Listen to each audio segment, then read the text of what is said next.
Child artist గా cinema ఇండస్ట్రీలోకి అడుగుపెట్టింది రాశి. మమతల కోవెల, రావు గారి ఇల్లు, పల్నాటి పౌరుషం, బాలగోపాలుడు, ఆదిత్య 369 లాంటి సూపర్ హిట్ సినిమాల్లో బాలనటిగా యాక్ట్ చేసింది. కేవలం తెలుగులోనే కాకుండా తమిళం, మలయాళం సినిమాల్లో చైల్డ్ ఆర్టిస్ట్ గా యాక్ట్ చేసి మంచి గుర్తింపు తెచ్చుకుంది.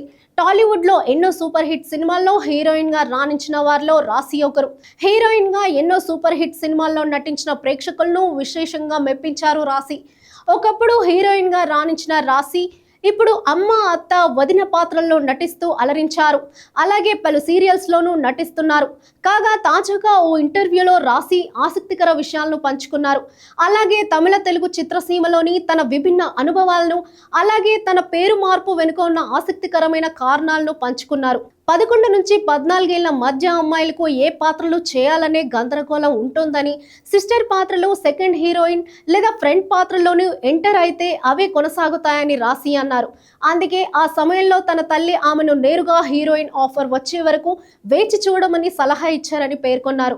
తన స్క్రీన్ ప్రెజెన్స్ పట్ల అదృష్టంగా భావించిన రాశి 14 ఏళ్ల వయసులోనే తమిళంలో ప్రియం సినిమాలో అరుణ్ విజయ్ సరసన తొలి అవకాశం దక్కించుకున్నారు. ఈ సినిమా అనూహ్యంగా మ్యూజికల్ హిట్ గా నిలిచి రాశికి తమిళంలో గ్లామరస్ హీరోయిన్ గా మంచి పేరు తెచ్చింది. ఆ సమయంలో బొంబాయి ప్రియుడు, రంభ తరహాలో ఆమెకు విజయవంతమైన గ్లామర్ ఇమేజ్ లభించిందని గుర్తు చేసుకున్నారు. అనంతరం విజయ్, అజిత్, ప్రభు, విజయకాంత్, సత్యరాజ్ వంటి అగ్రనటులతో కలిసి వరుసగా తమిళ సినిమాలు చేశారు. ఈ ప్రయాణంలోనే భీమినేని శ్రీనివాసరావు దర్శకత్వంలో శుభాకాంక్షలు సినిమా ఆఫర్ వచ్చింది. భీమినేని శ్రీనివాసరావుకు తమిళ సినిమా ప్రివ్యూ చూసిన తర్వాత శుభాకాంక్షలతో నందిత పాత్రకు ఎంపిక చేశారు. తమిళ చిత్రసీమలో తన ఇమేజ్ బోల్డ్ గా ఉండేదని, అది తన తొలి సినిమా పాత్రల ద్వారా ఏర్పడిందని రాశి తెలిపారు. కానీ తెలుగు చిత్రసీమలోకి వచ్చిన తర్వాత శుభాకాంక్షలు, పెళ్లి పందిరి, గోకులంలో సీత వంటి చిత్రాలతో సాంప్రదాయ దుస్తులతో నటించే అవకాశాలు వచ్చాయని తెలిపారు. చీరలు, సల్వార్ కమీజ్లు, హాఫ్ శారీలు ధరించడానికి ఇష్టపడే రాశి తెలుగులో లభించిన పాత్రలతో ఎంతో సౌకర్యంగా ఉంటుందని భావించారట.